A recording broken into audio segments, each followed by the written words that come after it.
Student अज असीं करांगे lesson number 1 ते पार्ट कर रहे हैं दा सैकेंड। पहले पार्ट में 1 नंबर के क्वेश्चन आंसर किए ही, दूजे पार्ट में 2 ते 4 नंबर के करांगे क्योंकि ਜਿਹੜੇ 2 नंबर ਵਿੱਚ मोस्टली क्वेश्चन ਜਿਹੜੇ ਹੀ 4 ਨੰਬਰਾਂ ਵਿੱਚ ਆ ਚੁੱਕੇ ਹੀ। ਇਸ ਕਰਕੇ ਮੈਂ ਰਿਪੀਟ ਕਰਨ ਦੀ ਬਜਾਏ ਇੱਕੋ ਹੀ ਵੀਡੀਓ ਵਿੱਚ ਜਿਹੜਾ ਦੋਨੇ क्वेश्चन ਅਸੀਂ ਕਰਾਂਗੇ 2 नंबर वाले ਤੇ 4 नंबर वाले। ਸਾਡਾ ਪਹਿਲਾ क्वेश्चन है what are non profit organisation. तो बेटा पढ़ लेने आ, कहते कि the organisation which render service to the member and the society without objective of profit making are known as non profit organisation और नॉन ट्रेंडिंग इंस्टीट्यूशन। कहते हैं कि ये वो संस्था है जिहड़ी बिना किसी उद्देश के मैंबरां मतलब अपना कोई उन्होंने प्रॉफिट नहीं हुंदा लेकिन समाज नूं जिहड़ी सेवा प्रदान करते हैं। ठीक है, अगे अगर नॉन प्रॉफिट इंस्टीट्यूशन और are formed to meet certain social recreational और cultural professional and other legal needs but other than profit. कहते कि जो नॉन गैर मुनाफा संस्थाएं कुछ समाजिक मनोरंजन और सभ्याचारिक पेशेवर तो होर कानूनी लोड़ां नूं पूरा करने लई बनाईयां गईयां हन, पर इन्हां सारे कामां विच इन्हां दा कोई अपना लाभ नहीं हुंदा, इन्हां दा कोई इन्हां नूं बैनीफिट नहीं हुंदा। The example of such non profit organisation are sports club और social club, library, hospital, religious temple, गुरुद्वारे, चर्च, मस्जिद, public association and their professional body like institute of chartered accountant of India. मतलब यह सारिया चीज़ां जिहड़ियां साडियां आंदियां नॉन प्रॉफिट ऑर्गेनाइजेशन विच जिहड़े सिर्फ बनाए जांदे लोकां दी भलाई विच, इन्हां विच जिहड़ा ऑर्गेनाइजेशन दा कोई फायदा नहीं हुंदा। ठीक है, हुण इहदा पढ़ांगे इहदे करैक्टर। ठीक है, this organisation are set up. पहला क्वेश्चन है what are the main characteristics of non profit organisation. तो ये मेन की है करैक्टर की है, कहते कि this organisation are set up the charitable trust और society and subscribers to these organisation are called members. कहते कि यह संस्था चैरिटेबल ट्रस्ट या सोसाइटियां वजों जी स्थापित की जाती हैं, तो इन्होंने संस्था के जोड़े सबसक्राइबर्स होंगे ने सबक्राइबर्स होंगे ने उही ही मतलब जो सबक्राइबर्स मतलब होंगे कि चंदा देने वाले उही ये मैंबर होंगे ने। And then not for profit organization are treated as a separate entity distinct from its member। कहते कि ये संस्था नूं लाभ लई नहीं मतलब इस दे मैंबरां तो वखरी इकाई वजों मन्निया जाता है। और this organisation are set up to provide service to the specific group और public at large such as health sports and education. कहते कि ये संस्था किसी खास समूह या आम जनता नूं सेवा प्रदान करने लई स्थापित की जाती है, जिस तरह कि सेहत के नाल संबंधित, एजुकेशन के नाल या स्पोर्ट्स के नाल। अगे गए कहते कि how life membership fees is related in the book of the non trending institution.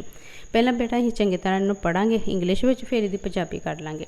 कहते कि life membership fees is a lump sum amount paid by a person to become a life member of the concern. Some member instead of paying prodigal subscription to pay life membership fees, it appear on the receipt side of the receipt and payment account। कहते since it is a substitute for regular annual subscription, therefore it is desirable that it should be credited to a separate fund appearing on liability side of the balance sheet, and a fair proportion be credited to the income in a subsequent year। But if there is no instruction as to what proportion be treated as income, then whole of it should be treated as a capital receipt। कहते ने कि जेड़ा life membership fees है ये एक lump sum fees है, मतलब उक्की मुक्की फीस हैगी है। ठीक है। कहते कि जो एक व्यक्ति द्वारा जीवन मैंबर बनने लई मतलब लाइफ मैंबर बनने लई अदा की जाती है। कुछ मैंबर निश्चित चंदे के रूप विच चंदा देने की बजाय की करते कि इहदा स्थाई मैंबर बन जाते हैं। तो यह रसीदां ते भुगतान खाते के रसीद वाले पासे हुंदे है, ठीक है, दिखाई दिंदा है। तो यह नियमित रूप विच हुंदा है। फिर अगे कहते कि सालाना सबसक्रिप्शन इसलिए फायदेमंद हुंदा है क्योंकि इसनूं एक वक्रे फंड विच क्रेडिट किया जाना हुंदा है अते इसनूं देनदारियां लायबिलिटी है ना देनदारियां दे पासे रखा जाता है। पर इस दे बारे कोई हदायत नहीं दी जाती कि किस अनुपात नूं आमदन वजों मन्निया जाएगा जां इसनूं पूरा मन्निया जाएगा जां किया जाएगा, ठीक है। अगे हटा जाता है what is fund based accounting. हुण कहते कि फंड आधारित लेखाकारी की है, इनू पहला पढ़ लेंगे फिर असीं पंजाबी च करांगे। कहते a system of accounting in which separate fund are create which can be use only for specific purpose is called fund based accounting, ठीक है। In this system a fund is taking as an independent accounting entity. For example, in a non-profit organization like a school, building fund may be created.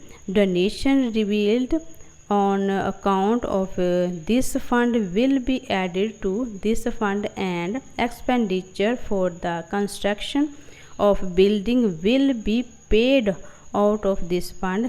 There are generally fund in this system also which can be used for journal purpose. This system follow cash basis on accounting, or the non-profit organization is accountable to the donor of the fund for utilized that fund for specific ਜਿਹੜਾ purpose है purpose वास्ते use होंदा है। हुण इहनूं पढ़ांगे पंजाबी विच। कहंदे कि जिहड़ा लेखा एक अजिही प्रणाली है, मतलब लेखा एक अजिही प्रणाली है जिस विच जो फंड बनाए जाते हैं ना बेटा वो सिर्फ खास उद्देशां की पूर्ति लई ही बनाए जाते हैं। खास उद्देशां दे जिहड़ा मेन मोटिव हुंदे ने उन्हां उद्देशां नूं पूरा करन वास्ते बनाए जाते ते इसनूं फंड आधारित लेखा जिहड़ा कहा जाता है। ते हुण कहंदे कि लेखाकारी संस्था जिवें कि स्कूल हो गया, बिल्डिंग, ये सारे यही फंड विच आंदे ने। ते कहंदे कि इस फंड तो प्राप्त दान नूं फंड के खर्चों में जोड़िया जाता है। तो जिस कि इमारतां की उसारी का भुगतान इस फंड विचों लिया जाता है। तो इस प्रणाली विच आम फंड भी हुंदे हन जो कि आम उद्देशां की पूर्ति लई वरते जाते हैं। तो यह प्रणाली जिहड़ा लेखाकारी के नगद आधारित की पालना करती है। तो नाल ही जिस गैर मुनाफा संस्थावां ने जिस कि नॉन प्रॉफिट इंस्टीट्यूट है वह फंड की विशेष उद्देश्य लई वरतों करन लई ये फंड जिहड़े ने दिते जाते। तो जिहड़ी ऑर्गेनाइजेशन है जिन्होंने फंड दिते जाते वो उस वास्ते पूरी रिस्पोंसिबल होंदी है कि जवाबदेही भी होंदी है कि ये फंड किस चीज़ वास्ते यूज़ किए गए हैं, ठीक है। हुण साडा आ जाता है discuss the feature of receipt and payment, ठीक है। पेमेंट अकाउंट इहदा हैगा साडा पहला हैगा फीचर। कहते receipt and payment account is a real account, ये रियल असली अकाउंट है, ठीक है। अगे गया it start with opening cash and bank balance and close with close cash and bank balance. ये जिहड़ा हैगा जो बैंक बैलेंस ओपन हुंदा उहदे नाल ओपन हो जांदी, जो क्लोज हुंदा उहदे नाल ही जिहड़ा क्लोज हो जाता। It record all receipt on the debit side and all payment of the credit side. यदि रिसीप्ट डेबिट साइड ते पेमेंट हुंदा क्रेडिट साइड ते हुंदा। और it record all cash receipt and payment weather of capital nature and revenue nature. ये सारिया जड़ियाँ receipt रसीदां दा और भुगतानां दा पता लगता है भावें वो कैपिटल होन ते भावें वो रेवन्यू हो। It record all cash receipt and payment हाँ जी कहते फिर दोबारा पढ़ने it records all cash receipt and payment whether belonging to current year और प्रीवियस ईयर और नैक्सट ईयर। ये सारे जोड़ा है करंट ईयर का भी पता लगता है, ठीक है। करंट ईयर के भी रिसीप्ट एंड पेमेंट का पता लगता है रिकॉर्ड होंदा है, तो प्रीवियस का भी और नैक्सट ईयर का भी। कहते this account does not show net income और नैट लॉस। कहते कि यह जिहड़ा खाता है शुद्ध आमदन ते शुद्ध घाटे नहीं दिखाता।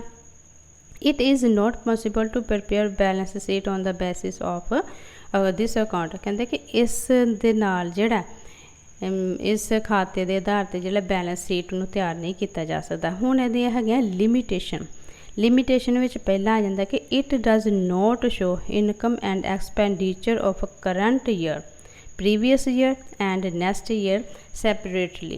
कहते कि यह मौजूदा साल, पिछले साल ते अगले साल की आमदन के खर्चे नूं वखरे तौर पर नहीं दर्शाता। ठीक है। It is prepare on accrual basis. ठीक है। तो ये की है एक इकारता के आधार पर तैयार नहीं किया जाता, सिंगल। ठीक है, नहीं तैयार किया जाता। It does not give information about surplus और डेफिसिट। तो ये जिहड़ा है ये वाधे ते घाटे बारे जानकारी नहीं दिंदा। दिस अकाउंट इग्नोर, हाँ जी, है balance sheet can not be prepare on it इस बेसिस। तो जी बैलेंस शीट है ना वो भी ये आधार पर तैयार नहीं की जा सकती। तो नैक्सट आंदा है आएगा फिफ्थ। कहते this account ignore adjustment related to depreciation, outstanding expense and prepaid expense etcetera. तो ये खाते वधाओ ਜਾਂ बकाया खरीदियाँ या प्रिपेयर्ड नाल संबंधित व्यवस्था नूं नज़रअंदाज करते हैं, मतलब पूरी तरह डिटेल नहीं देंगे। ठीक है। It fall to discuss between capital and revenue payment of receipt. तो ये पूंजी ते मालिया भुगतान ते रसीदां विच फर्क करन लई असफल रहिंदी है। और it also fall between business charge and हैगा एप्रोप्रिएशन। ठीक है। तो ये व्यापारिक चार्ज ते नियोजन विच फर्क करने विच भी की रहिंदी है, असफल रहिंदी है, मतलब पूरी तरह फेल रहिंदी है।